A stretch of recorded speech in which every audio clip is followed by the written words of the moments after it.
28 অক্টোবরের সেই লগি বইটার তাণ্ডবে যে মানুষগুলাকে খুন করা হয়েছিল, এই থেকে শুরু করে পরবর্তী পর্যায়ে 2009 সাল 25 এবং 26 ফেব্রুয়ারি ঢাকার পিলখানায় যেই সমস্ত সামরিক অফিসার 57 জনকে হত্যা করা হয়েছিল, এরপরে জামাতে ইসলামীর শীর্ষস্থানীয় নেতৃবৃন্দকে যুদ্ধ অপরাধের মামলার নামে সহস্রাব্দের সবচেয়ে মিথ্যা এবং জঘন্য অপবাদ দিয়ে যারা খুন করেছিল, এই অন্যায়ের প্রতিবাদ করতে গিয়ে যারা আমাদের হাজারো কর্মীকে আমাদের বুক থেকে কেড়ে নিয়েছে এবং পুরো 15.5 বৎসর জুড়ে এদেশের সকল রাজনৈতিক দল, আলিম উলামা, সাংবাদিক, বিভিন্ন শ্রেণী এবং পেশার মানুষ, শিশু থেকে বৃদ্ধ, মা থেকে বাবা, ঠান্ডা মাথায় যাদেরকে খুন করা হয়েছিল, আমরা তাদের ঘরে ঘরে যাওয়ার চেষ্টা করেছি।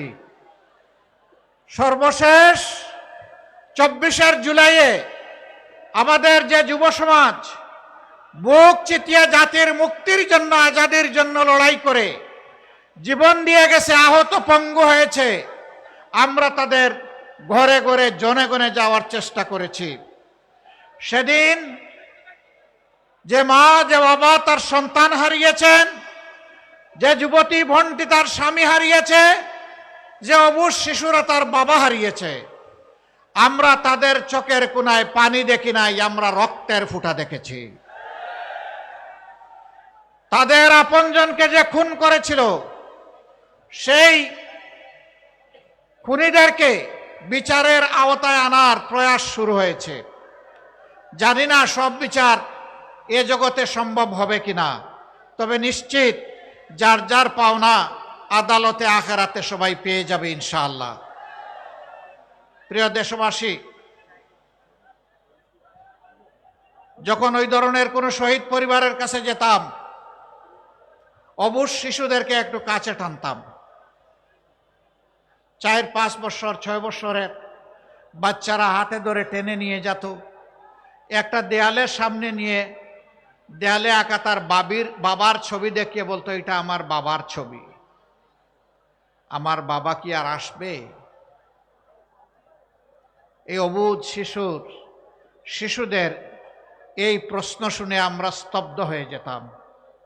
আমাদের বুকের এবং টুটের ভাষা বন্ধ হয়ে যেত।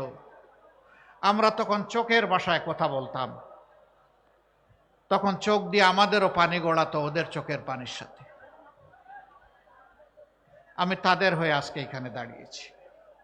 আমি দাঁড়িয়েছি ওই সমস্ত বনি আদমদের হয়ে যাদেরকে আপনজনের বুক থেকে তুলে নিয়ে কোথায় গায়েব করা হয়েছে, কোন আয়নাগরে রেখা হয়েছে, তাদের আপনজনেরা জানে না।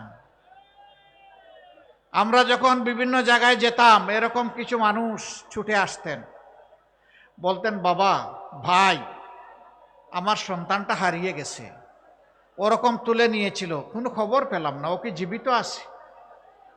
যদি জীবিত থাকে তাইলে কোথায় আছে আপনারা কি জানেন? আর যদি না থাকে তাইলে তার কবরটা কোথায় আমাদেরকে একটু দেখাই দিতে পারবেন?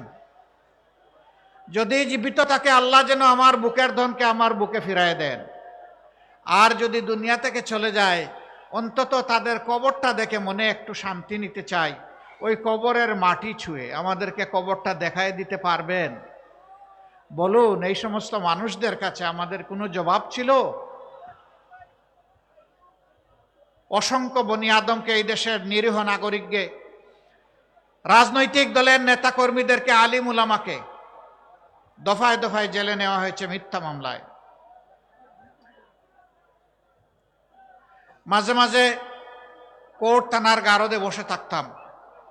কখনো কখনো দেখতাম সফেদ দাড়িওয়ালা, মাথায় পাগড়ি বাঁধা, দেখে মনে হতো যে বড় মাপের কোনো আলেম হবেন। সবাইকে তো আর চিনতাম না। এরকম একজন আলেম, আমাকে যে রুমে রাখা হয়েছে তার উল্টা দিকে ওনাকে রাখা হয়েছে। আমি দেখতে পেলাম ওনার পায়ে বেড়ি পরানো। কোর্টের ওসিকে সালাম পাঠালাম, উনি আসলো। আমি বললাম যে ওই যে এখানে বসে আছেন উনি কে? তো উনি একটা পরিচয় দিলেন, আমি নামটা এখানে বলতে যাচ্ছি না। আমি বললাম যে উনি যদি সেই ব্যক্তি হয়ে থাকেন তাইলে তো উনি হাজার আলিমের উস্তাদ,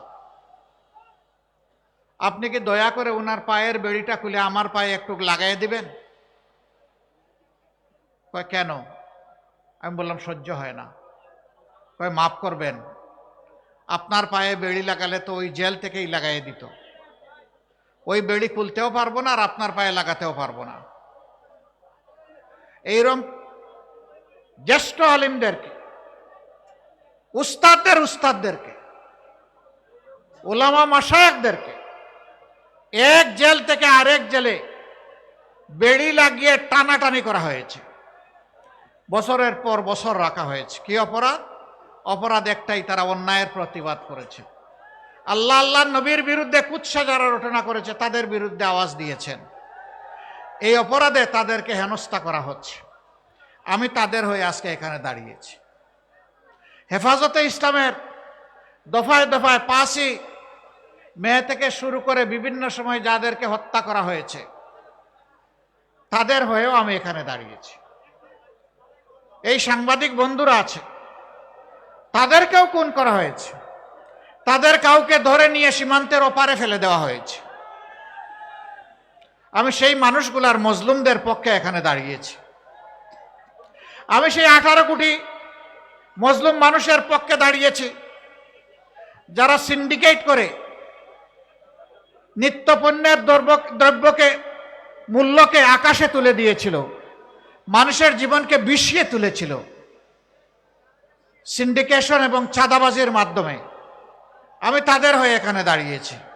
আমি আপনাদেরকে জিজ্ঞাসা করতে চাই, সেই ফেসিবাদ, সেই কালো অধ্যায় আবার বাংলাদেশে ফিরে আসুক আপনারা কি চান? একজন সাধারণ বিবেকবান মানুষ এটা চাইতে পারে না। আশ্চর্য, যেই দলটির 11 জন শীর্ষস্থানীয় নেতাকে ঠান্ডা মাথায় খুন করলো, 1000-এর উপর সহকর্মীকে দুনিয়া থেকে উঠায় দিল, 250-র অধিক সহকর্মীকে আয়নাগরের সঙ্গী বানালো, গুম করলো, যাদের নেতৃবৃন্দের বাড়িঘর বুলডোজার দিয়ে ভেঙে গুড়িয়ে দিল, যাদের নিবন্ধন কেড়ে নিল, প্রতীক কেড়ে নিল, দিশাহারা হয়ে শেষ পর্যন্ত সংগঠনটাকেই নিষিদ্ধ করে দিল। সেই মজলুম সংগঠন আল্লাহ তাআলা এই জাতিকে যখন আমাদের বুকের সন্তানদের বুক চিতিয়ে যুদ্ধ করার ফসল হিসাবে আমাদেরকে মুক্তি দিলেন, আমরা সেজদায় পড়লাম, শুকরিয়া আদায় করলাম।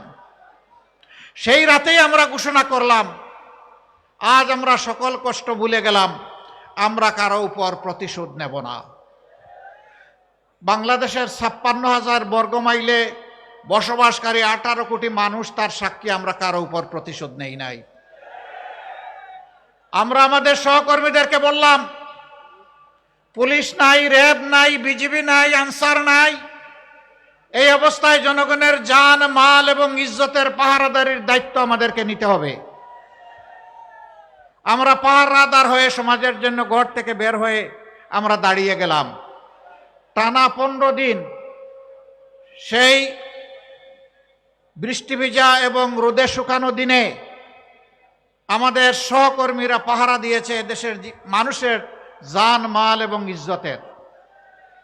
এরপরে সরকার যখন গঠন হয়েছে, কিছু স্থিতিশীল হয়েছে, পুলিশ আস্তে আস্তে তাদের কাজকর্মে ফিরে এসেছেন, তখন আমরা তাদের সাথে এবং বিভিন্ন পক্ষ, বিভিন্ন দল, ধর্মের নেতৃবৃন্দের সাথে আলাপ করে আমাদের সহকর্মীদেরকে আমরা তুলে এনেছি।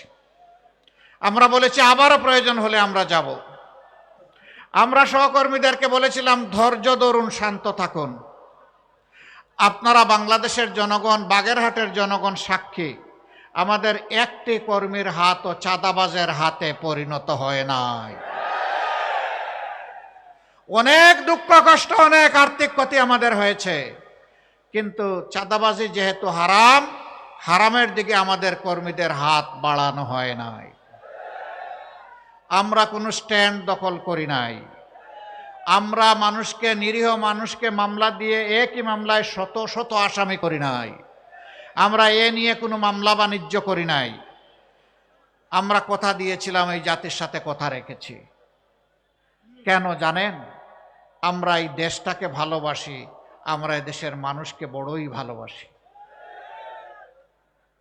আমরা যারে ভালোবাসবো তার তো আমরা কোনো ক্ষতি করতে পারি না।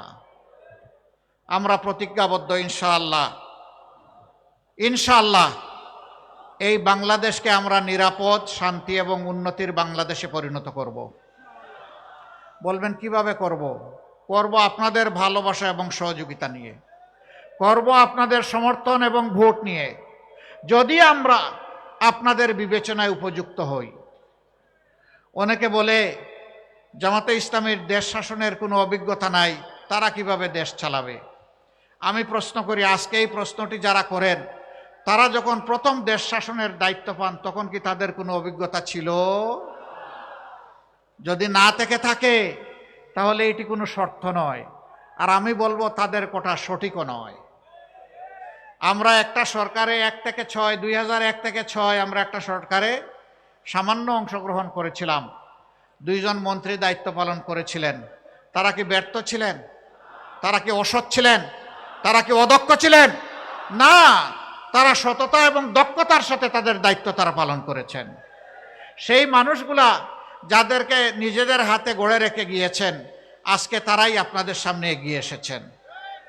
তাদের উপর যেভাবে অতীতের মানুষগুলো আস্থা রেখেছিল, আজকের মানুষগুলোর উপর আস্থা রাখলে আমরা ইনশাআল্লাহ আমাদের সমস্ত যোগ্যতা এবং শক্তি দিয়ে আমরা আপনাদের আস্থার ঋণ পরিশোধ করব। প্রিয় দেশবাসী, আমরা কি চাই? দেশবাসী যা চায় আমরাও তাই চাই। আমাদের যুব সমাজ যা চায় আমরা তাই চাই। আমাদের মা বোনেরা যা চান আমরা তাই চাই। যুব সমাজ কি চায় তারা জাতিকে জানিয়ে দিয়েছে, জানিয়ে দেয় নাই? বাংলাদেশের 5টা পাবলিক বিশ্ববিদ্যালয়, যেগুলা সর্ববৃহৎ বিশ্ববিদ্যালয়, সেই বিশ্ববিদ্যালয়ে নির্বাচন হয়েছে ছাত্র সংসদের। তারা কি একটা রায় দেয় নাই? তারা কি বলেছে আমরা আবার ফেসিবাদ ফিরিয়ে আনতে চাই? তারা কার পক্ষ নিয়েছে? তারা ইনসাফের পক্ষ নিয়েছে। তারা আস্থা রেখেছে আমাদের সন্তানদের উপর। আমাদের সন্তানেরও আস্থার প্রতিদান দিয়ে চলেছে। অনেকে বলছেন ডাকসু গত 50 বছরে যা করতে পারে নাই, এরা 4 মাসে তার চেয়ে বেশি করেছে। কেন করেছে জানেন? ওরা আল্লাহকে ভয় করে। ওরা কথা দিয়েছিল তাই কথা রক্ষা করে। আমাকে অনেকে জিজ্ঞেস করেছে, আপনারা যদি বাংলাদেশ পরিচালনার সুযোগ পান তাহলে বাংলাদেশটি কেমন হবে? আমি বলেছি ডাকসু যেমন আসে তার চেয়ে ভালো হবে ইনশাআল্লাহ। এখন মহিলারা, এই কয়েকদিন আপনারা হয়তো সামাজিক যোগাযোগ মাধ্যমে দেখতে পারেন, মহিলারা প্রকাশ্যে বলছে আমরা আমাদের ইজ্জতের পাহারাদার হিসাবে জামাতে ইসলামের উপরেই আস্থা রাখতে চাই। একজন বোন পোশাকে আশাকে, তিনি আপনারা হয়তো সবাই যেমনটা কল্পনা করেন তেমন না। তাকে সাংবাদিক বন্ধু প্রশ্ন করেছেন, আপনি এবার কাকে ক্ষমতায় দেখতে চান? উনি বলে জামাতকে। কই আশ্চর্য, জামাত ক্ষমতায় আসলে তো আপনি এই পোশাক পরতে পারবেন না। কই পরবো না। বলে যে অন্য পোশাক পরা লাগে, বলে পরবো। এরপরে বলে যে জামাতকে কেন ভালোবাসেন, কেন চান? বলে যে আমি বিশ্বাস করি জামাত ক্ষমতায় আসলে দেশ ঠিক হবে। জিজ্ঞেস করে জামাতের কোন জিনিসটি আপনার ভালো লাগে? বলে যে পুরা জামাতকেই আমার ভালো লাগে, কোনো জিনিস আলাদা করার মতো নাই। আজকে মায়েরাই আস্থা কেন রাখছে? কারণ 54 বছর তারা সবাইকে দেখেছে, সবাই তাদের সাথে কথা দিয়েছে, কিন্তু তাদের ইজ্জতের প্রতি যথাযথ সম্মান প্রদর্শন করা হয়নি। আর এই সময়টা জুড়ে আমরাও এই সমাজে ছিলাম, আমাদেরকেও তারা দেখেছেন। আমরা মায়েদের ব্যাপারে বলতে চাই, আমরা সবাই মায়ের সন্তান, মায়ের পেট থেকে এসেছি। মা আমাদেরকে 285 দিন গর্ভে ধারণ করেছেন বড় কষ্ট করে। দুনিয়ায় আসার পরে বুকের দুধ খাওয়িয়েছেন, আর বুকটাকে আমার জন্য, আপনার জন্য বিছানা, নিরাপদ বিছানা বানিয়ে দিয়েছেন। যে মা পেটে নিলেন, বুকের দুধ খাওয়ালেন, বুককে সন্তানের বিছনা বানিয়ে দিলেন, সেই মায়ের ঋণ পরিশোধ করা কি সন্তানের পক্ষে সম্ভব? অসম্ভব, আমরা এটা পারবো না। কিন্তু আমাদেরকে জান প্রাণ দিয়ে চেষ্টা করতে হবে সেই মাকে সম্মান করা। আমরা ইনশাআল্লাহ এই দেশের সেবার সুযোগ পেলে আমরা মাদেরকে মর্যাদার আসনে অধিষ্ঠিত করব। তারা ঘরে, চলাচলে, কর্মস্থলে, সব জায়গায় তাদের জন্য সম্মান এবং নিরাপত্তা নিশ্চিত করা হবে ইনশাআল্লাহ। আমরা বড় ব্যথিত, বড় দুঃখিত, বড় লজ্জিত। এই নির্বাচন ফ্যাসিবাদের জাতাকলে পিষ্ট হওয়া সকল দলই আমরা অংশগ্রহণ করছি, কিন্তু দুই একটা দল ইদানিং মায়েদের, জামাতে ইসলামের প্রতি এই ভালোবাসাকে তারা সহ্য করতে পারছেন না। গণতন্ত্রের অর্থ হচ্ছে জনগণের রায়ের উপর, চিন্তার উপর, মতের উপর আপনাকে আস্থা রাখতে হবে। আপনার কথা আপনি বলবেন, আমার কথা আমি বলবো, এই সুযোগ সবাইকে দিতে হবে। আজকে দেখলাম একজন উন্মাদ হয়ে গিয়ে বলতেছে জামাতে ইসলামের নারী কর্মীরা কোনো জায়গায় আসলে ওদের পোশাক খুলে ফেলবে। সে তার সহকর্মীদেরকে হুকুম দিচ্ছে। আরেক জায়গায় চাঁপাইনবাবগঞ্জে মেয়ে হয়ে একজন কথা বলেছে যে ওদের হেজাব এবং নেকাব খুলে ফেলবেন টান দিয়ে, ওদেরকে ধরে পুলিশের হাতে দিয়ে দিবেন। এর নাম গণতন্ত্র? নির্বাচনের আগেই যদি আপনি এটা করেন, নির্বাচনের পরে কি করবেন? একদিকে আপনি মাদের হাতে দিবেন ফ্যামিলি কার্ড, আর পাশাপাশি আপনার প্রতিপক্ষ হলে তার সেই মায়ের গায়ে দিবে আপনি হাত। ওই ফ্যামিলি কার্ড আর হাত দুইটা একসাথে চলবে না। যদি সত্যিই সম্মান দেখায় থাকেন তাহলে আগে আপনার মাকে সম্মান দেখান, এরপরে বাংলাদেশের প্রত্যেকটা নারীকে মায়ের মর্যাদায় সম্মান দেখান। মানুষ আপনাকে ভালোবাসবে, আপনাকে স্যালিউট দেবে। আমি বলে দিতে চাই, আমাদের জীবনের চেয়ে মায়েদের ইজ্জতের মূল্য আমাদের কাছে অনেক বেশি। আমি সাফ সারা বাংলাদেশের শান্তিকামী, মুক্তি পাগল মানুষকে বলে দিতে চাই, বিশেষ করে যুবকদেরকে বলে দিতে চাই, কোনো মায়ের সাথে কেউ যদি এই ধরনের অসভ্য আচরণ করে, আপনারা আবার 24-এর মতো বিস্ফোরিত হবেন। বলবেন জীবন দিব কিন্তু মায়ের মর্যাদা দেব না, কাউকে না মায়ের মর্যাদা নিয়ে টান দিতে দেব না, জীবনের বিনিময়ে হলেও মায়ের মর্যাদা রক্ষা করব। যারা মাদেরকে নিয়ে এইরকম অপমান করেন, এদেশের অর্ধেক হচ্ছেন আমাদের মায়ের সমাজ। তারা কিভাবে আশা করেন সেই মায়েরা তাদেরকে সমর্থন দেবে? আমরা দোয়া করি শুভ বুদ্ধির উদয় হোক। হ্যাঁ, মাদের ছাড়াও বিভিন্ন জায়গায় হচ্ছে। আজকেও ঢাকায় দেখেছেন কিছু একটা হয়েছে। প্রতিদিন বিভিন্ন জায়গায় অসহিষ্ণু এই কার্যক্রম চালানো হচ্ছে। কেন রে ভাই, এখন তো মাঘ মাস, এই শীতের দিনেই যদি মাথা এত গরম হয়, চৈত্র মাসে কি হবে? আপনার আদর্শ নিয়ে আপনি মাথা ঠান্ডা রেখে যান জনগণের কাছে, সুন্দর করে বুঝায় কথা বলেন, আপনাকে আমরা ওয়েলকাম করব। কিন্তু আপনি গায়ের জোরে সেই ফেসিবাদী কায়দায় আবার নির্বাচনকে চলে বলে কৌশলে নিজের ইচ্ছা মতো প্রভাবিত করবেন। এখনকার যুব সমাজ 24-এ চিৎকার দিয়ে ঘুমাইয়া পড়ে নাই। যুবকদেরকে বলছেন তাদেরকে বেকার ভাতা দেবে, কে বলছে? তারা আপনার কাছে গিয়ে মিছিল করে, আপনাদের কাছে মিছিল করে বলছে যে আমরা বেকার ভাতা দেন। আমাদের যুবকদেরকে আমরা বেকার ভাতা দিয়ে অপমানিত করতে চাই না। আমাদের যুবক যুবতীদের প্রত্যেকের দুটি হাতকে আমরা দেশ গড়ার কারিগরের হাতে পরিণত করতে চাই এবং তাদের হাতে মর্যাদার কাজ তুলে দিতে চাই। তারা যেন বুক ফুলিয়ে বলতে পারে, এদেশ আমার দেশ, আমি বাংলাদেশ, আমি বাংলাদেশের জন্য আমার দুই হাত দিয়ে অবদান রেখে চলবো। আমি হাত বাড়িয়ে কারো কাছ থেকে বেকার ভাতা নেব না। যুবকরা মন খারাপ করেছেন? আপনারা কি বেকার ভাতা চান না কাজ চান? আলহামদুলিল্লাহ, আপনারা কাজ চান, আপনাদেরকে মোবারকবাদ।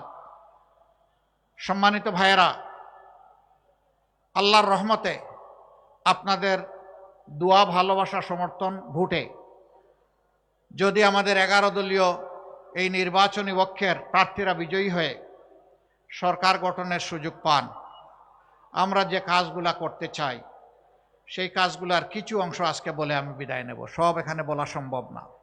নাম্বার 1, আমরা সমাজ থেকে দুর্নীতি দূর করব ইনশাআল্লাহ।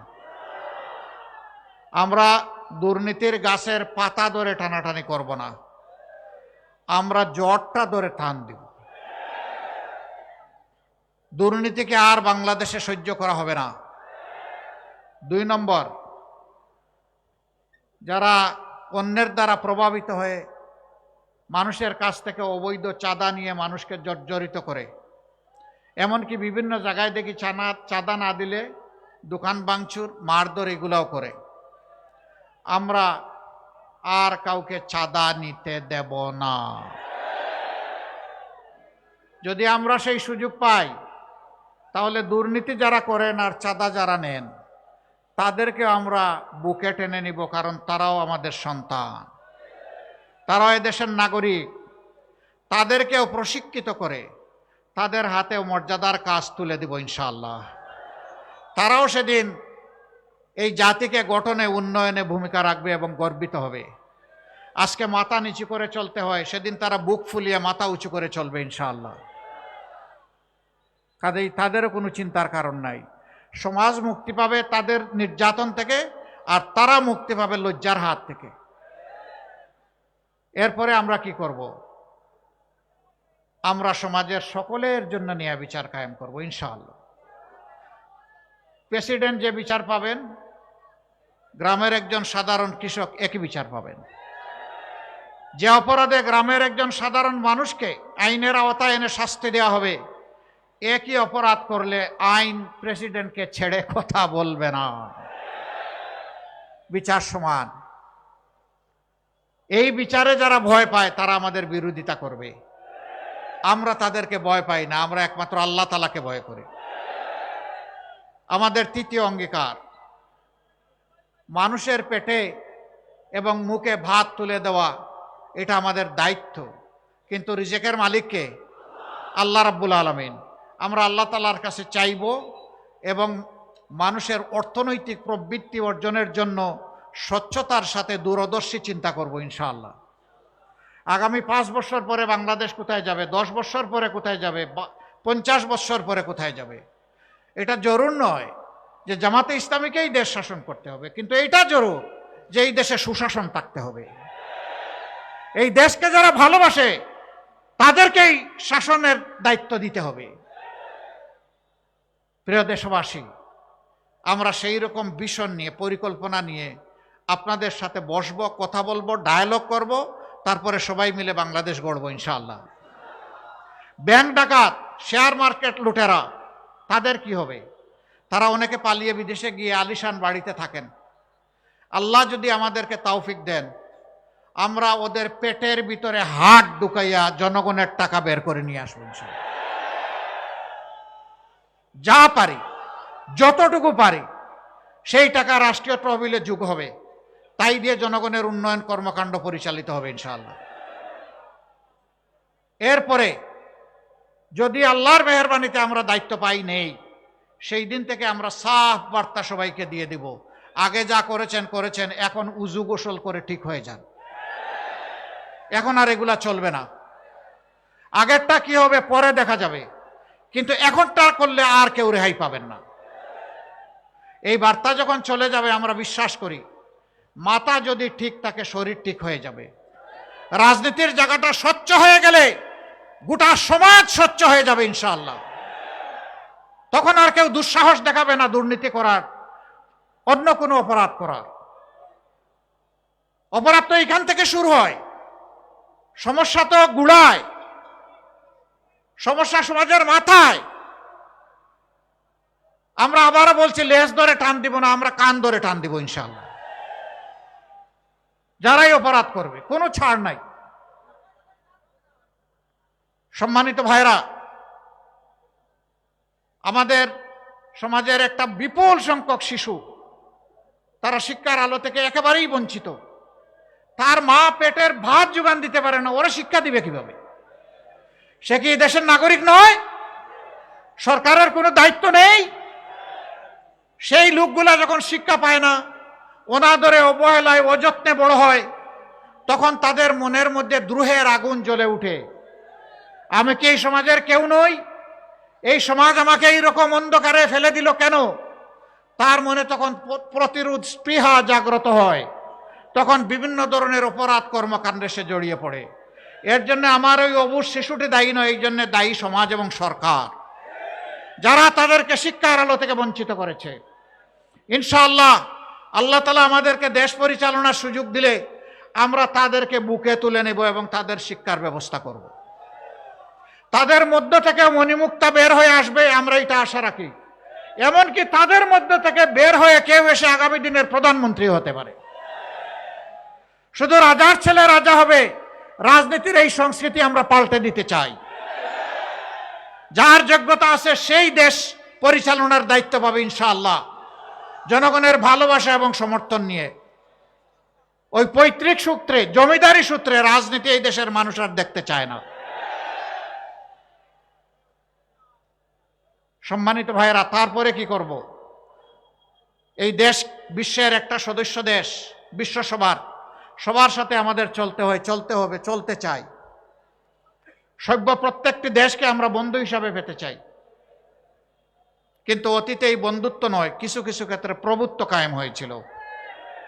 আধিপত্যবাদ আমাদের ঘাড়ে চেপে বসেছিল, আমাদের 54 বছরের অনেক সম্ভাবনাকে ধূলিসাৎ করে দিয়েছিল। আগামীতে এই জাতি আর কোনো আধিপত্যবাদ বরদাস্ত করবে না। আমরা সবাইকে বন্ধু হিসাবে পেতে চাই, কাউকেই প্রভু হিসাবে দেখতে চাই না। কেউ যেন আর প্রভুর নাটকে অভিনয় করতে না আসেন। আমরা সবার সাথে ভালো সম্পর্ক, প্রতিবেশীদের সাথে ভালো প্রতিবেশীর সম্পর্ক আমরা রক্ষা করব, কিন্তু আমরা চাই আমাদের সাথেও যেন সেই সম্পর্কটা রক্ষা করা হয়। কিছু লোক জাতিকে বিভক্ত করেছে, মুক্তিযুদ্ধের পক্ষ বিপক্ষ, অমুক ধর্ম অমুক ধর্ম, ধর্মে ধর্মে ক্লেশ, চেতনার ক্লেশ, এইগুলা লাগায় রেখেছে। আমরা এই সবগুলার কবর রচনা করে একটা ঐক্যবদ্ধ জাতি করতে চাই। হিন্দু, মুসলমান, বৌদ্ধ, খ্রিস্টান সবাই মিলে আমরা একসাথে ফুলের বাগানের গাছগুলার মতো থাকতে চাই, নিরাপদে শান্তিতে থাকতে চাই, সম্মানের সাথে থাকতে চাই। এখানে কারো অপমান আমরা বরদাস্ত করব না। ধর্মের ভিত্তিতে কারো মূল্যায়ন হবে না। নাগরিকত্ব, দেশপ্রেম এবং তার যোগ্যতার ভিত্তিতে তার মূল্যায়ন হবে ইনশাআল্লাহ। সম্মানিত ভাইয়েরা,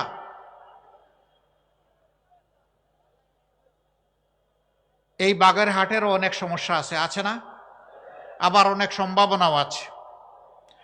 যুগ যুগ ধরে বাংলাদেশের বিভিন্ন অঞ্চলকে পিছিয়ে রাখা হয়েছে। 15 সালে আমি শরণখোলায় একটা এলাকায় গিয়েছিলাম, জমিনের আইল দিয়ে চলতে হয়েছে, ভালো একটা রাস্তা নাই। 3 জায়গায় আমরা পড়েই গেলাম, আবার উঠে চলতে থাকলাম। কেন? এই বাগেরহাট কি বাংলাদেশের অংশ নয়? হ্যাঁ, উন্নয়নে যারা অবদান রেখেছেন আমরা তাদেরকে ধন্যবাদ জানাই। আবার উন্নয়ন করতে গিয়ে যারা ডাকাতি করেছেন তাদেরকে ধন্যবাদ জানাইতে পারবো না।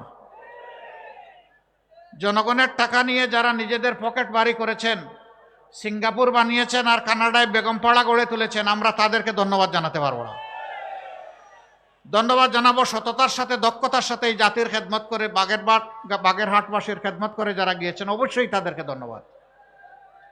আমরা আপনাদেরকে কথা দিচ্ছি, আমরা সুযোগ পেলে ন্যায্যতার ভিত্তিতে যে এলাকা সবচেয়ে বেশি বঞ্চিত, ওই এলাকার দিকে ইনশাল্লাহ আমাদের চোখটি প্রথমে পড়বে ইনশাল্লাহ।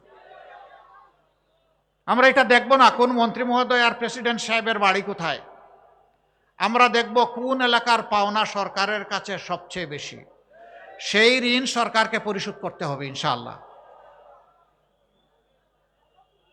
যদি শুধু সমাজে ইনসাফটা কায়েম করা যায়, দুর্নীতি সহ সব বন্ধ হয়ে যাবে। এই দেশকে, জাতিকে পাল্টানোর জন্য 5টা বছর যথেষ্ট। আপনারা কি তা বিশ্বাস করেন? ইনশাআল্লাহ আমরা গভীর আস্থা রাখি এই ব্যাপারে, এবং ইনশাআল্লাহ আল্লাহ তৌফিক দিলে আমরা পারবো ইনশাআল্লাহ। কেন পারবো? যেহেতু আমাদের নিজস্ব কোনো ধান্দাবাজি নাই। আমাদের একটাই ধান্দা, কিভাবে এই জাতির কিছু ভালো করা যায়।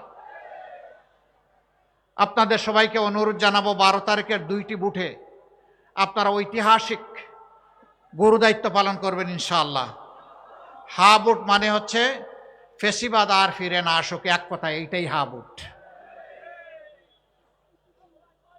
হা মানে আজাদি, না মানে গুলামি। এবার আপনারা বলুন, আজাদি না গুলামি? আজাদি না গুলামি? তাহলে 12 তারিখের প্রথম ভোট হবে ইনশাআল্লাহ। শুধু আমি একা না, আমার মা বাবা ভাই বোন স্ত্রী পুত্র যারাই আছে ভোটার, আপনজন প্রিয়জন এলাকাবাসী সবাইকে নিয়ে আমরা নতুন বাংলাদেশের পক্ষে দাঁড়িয়ে যাব ইনশাআল্লাহ। মনে রাখবেন, হা জিতলে বাংলাদেশ জিতবে, আর হা হেরে গেলে বাংলাদেশ হেরে যাবে। আমরা বাংলাদেশকে হারাতে দিব না ইনশাআল্লাহ। দ্বিতীয় ভোটটি হবে ন্যায় এবং ইনসাফের পক্ষে। 11 দল যে প্রতীক নিয়ে যেখানে এসেছে, আমরা সবাই এক। এখন আমাদের পরিচয়, আমরা 11 দলীয় নির্বাচনী ঐক্য, আমরা ঐক্যবদ্ধ বাংলাদেশ। আপনারা ঐক্যবদ্ধ বাংলাদেশের পক্ষে থাকবেন? তাহলে সেদিনকার এখন যেমন গণজোয়ার চতুর্দিকে সৃষ্টি হয়েছে ন্যায়ের পক্ষে ইনসাফের পক্ষে, সেদিন যেন ব্যালটের জোয়ার সৃষ্টি হয় ইনশাআল্লাহ। তবে আপনাদেরকে একটু সাবধান করে যাব, কেউ যদি আকাশ থেকে কালো চিলের রং ধারণ করে কারো ভোট ছু মেরে নিয়ে যেতে চায়, ওর ডানা সহ খুলে ফেলবেন।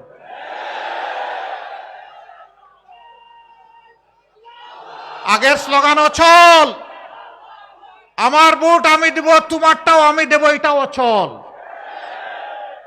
তোমার ভোট তুমি দাও, আমার ভোট আমি দেব, আমার ভোটে হাত বাড়ালে খবর আছে। সম্মানিত ভাইরা, নিজের এই ভোটের পাহারাদারি করতে হবে, অন্যের ভোটেরও পাহারাদারি করতে হবে। নাগরিকদের পূর্ণ অধিকার, যারে পছন্দ তারে ভোট দেবে, কিন্তু জোর করে আমার পছন্দের বাক্সে ঢুকাবো, এটাকে বুতা করে দিতে হবে। আমার সম্মানিত ভাইরা, আসুন এবার আপনাদের সামনে পরিচয় করিয়ে দেই।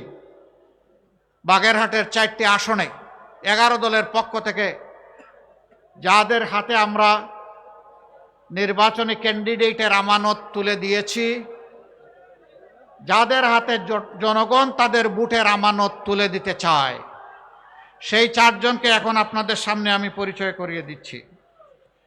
বাগেরহাট 1 আসনে অধ্যক্ষ মৌলানা মশিউর রহমান, বিশিষ্ট আলেমে দিন, দীর্ঘদিন ধরে তিনি হাজার হাজার, শক্ত করে ধরবেন, হাত উঁচু করে ধরবেন, দীর্ঘদিন ধরে তিনি হাজার হাজার আলিম তৈরি করেছেন, সমাজের খেদমত করেছেন, পরিচ্ছন্ন চরিত্র নিয়ে রাজনীতি করেছেন। আমরা তার হাতে ইনসাফের প্রতীক তুলে দিলাম। আরে ভাই, মার্কা আছে? কোন সে মার্কা? কোন সে মার্কা? আরো জুড়ে 12 তারিখ বিজয়ের ইনশাআল্লাহ। জাযাকুমুল্লাহু খায়রান। জি, আপনি নিয়ে বসেন, এই পাল্লা হাতে নিয়ে বসেন। তারপরে বাগেরহাট 2 আসন, এই আসনে আমরা একজন তরুণ নেতাকে মনোনয়ন দিয়েছি। তাকে আপনারা সবাই চিনেন, আলহামদুলিল্লাহ, মঞ্জুরুল হক রাহাত। তার হাতে ইনসাফের প্রতীক তুলে দিলাম। আমরা তারুণ্যকে, যৌবনকে সম্মান করি, এই নমিনেশন তার প্রমাণ। ও যুবকেরা, তৈরি হয়ে যাও, আগামীর বাংলাদেশ তোমাদের হাতে তুলে দেব। বাংলাদেশের ককপিটে তোমরা থাকবা, আমরা প্যাসেঞ্জার হয়ে তোমাদের পিছনে বসে আল্লাহর শুকরিয়া আদায় করব। বাগেরহাট 2 ভাই প্রতীক আছে? কোন সে প্রতীক? আরে ভাই, আরো জুড়ে। ইনশাআল্লাহ 12 তারিখ বিজয়মালা ইনশাআল্লাহ। জাযাকুমুল্লাহু খায়রান। তারপরে বাগেরহাট 3 অ্যাডভোকেট আব্দুল ওয়াদুদ, তাকে আপনারা সকলেই চিনেন, রামপাল মোংলা না? ধরেন, শক্ত করে ধরেন, উঁচু করে ধরেন। আলহামদুলিল্লাহ, তার হাতেও আমরা ইনসাফের প্রতীক তুলে দিলাম। এই মানুষগুলোকে মায়া লাগে সত্যি? কেন? কারণ তারা সৎ, কারণ তারা কর্মঠ, কারণ তারা দেশপ্রেমিক। ইনশাআল্লাহ আপনাদের আমানতের ভার তারা রক্ষা করবেন। মার্কা আছে? কোন সে মার্কা? জুড়ে সুরে 12 তারিখ বিজয়ের মালা ইনশাআল্লাহ। জাযাকাল্লাহ। এরপরে বাগেরহাট 4 অধ্যক্ষ আব্দুল আলিম। আব্দুল আলিম এইদিকে আসুন।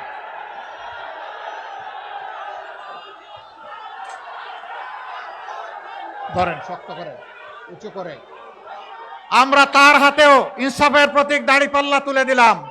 হে রব্বুল ইজ্জত, আব্দুল আলিম সহ যাদের হাতে আজকে আমরা ইনসাফের প্রতীক তুলে দিলাম, তাদেরকে আজীবন মানুষের উপর ইনসাফ করার তৌফিক দান করো। ইনসাফের বাংলাদেশ গড়ার কারিগর হিসাবে কবুল করো। এই এলাকার মানুষের অন্তরে তাদের প্রতি আস্থা তৈরি করে দাও। প্রতীক আছে? কোন সে প্রতীক? আরো জুড়ে ইনশাআল্লাহ। 12 তারিখ সারাদিন বিজয়ের মালা, দাড়িপাল্লা। আল্লাহ তাআলা কবুল করুন, আমিন। এবার আসুন মহান মাবুদের কথা উচ্চকিত করে আমরা বিদায় নেই। লিল্লাহি তাকবীর, লিল্লাহি তাকবীর। ইনকিলাব, ইনকিলাব, জিন্দাবাদ, জিন্দাবাদ। ইনকিলাব জিন্দাবাদ। আসসালামু আলাইকুম ওয়া রাহমাতুল্লাহ।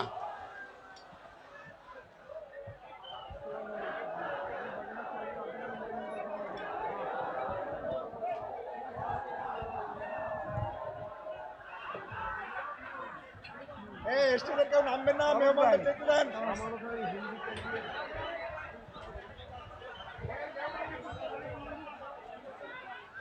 সবগুলাই নামাই দেন।